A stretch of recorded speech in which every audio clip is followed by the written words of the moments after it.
बोलो जयकारा बोल मेरे श्री गुरु महाराज की जय। श्री सतगुरुदेव भगवान की जय। कर मेहर मुंजा मालिक तो धरते चाती माँ। कर मेहर मुंजा मालिक तो धरते चाती माँ। दे सब्र ऐं शांति मुखे इयो दान गुराती माँ। दे सब्र ऐं शांति मुखे इयो दान गुराती माँ। तू रहम जो सागर एक बूंद जी माँ प्यासी। तू रहम जो सागर एक बूंद जी माँ प्यासी। रहा तुझे चरणन में बणी तुझी माँ दासी।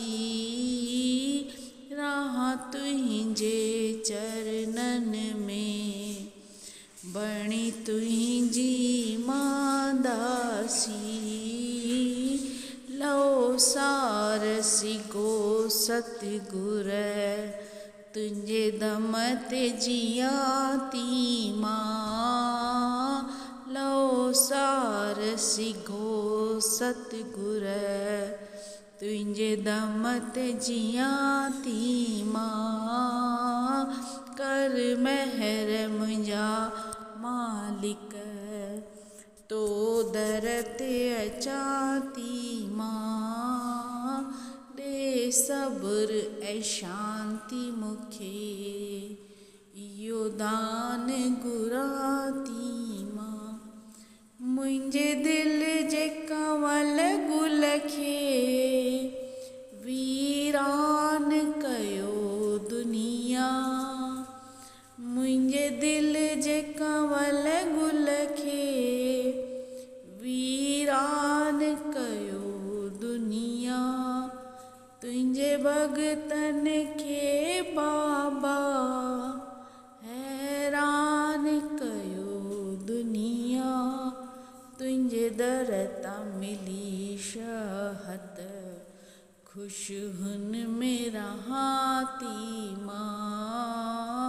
तुंहिंजे दर तां मिली शहत खुश हुन में रहाती माँ। कर मेहर मुंजा मालिक तो दर ते अचाती माँ। दे सब्र ऐं शांति मुखे इयो दान गुराती माँ। मुंहिंजे दिल खे निर्मल कर खुदीअ खां भी कर खाली। मुंहिंजे दिल खे निर्मल कर खुदीअ खां भी कर खाली। सच्चो बोध बुद्धीअ में ॾे आए भगतन वाली। ॾे ज्ञान ऐं भक्ति मुखे आसीस गुराती माँ। ॾे ज्ञान ऐं भक्ति मुखे आसीस गुराती माँ। कर मेहर मुंजा मालिक तो दर ते अचाती माँ। ॾे सब्र ऐं शांति मुखे इयो दान गुराती माँ। एहसान करे दासीअ ते बाबा बख्शी थव भक्ति। एहसान करे दासीअ ते बाबा बख्शी थव भक्ति। रहा जग में कंवल वांगर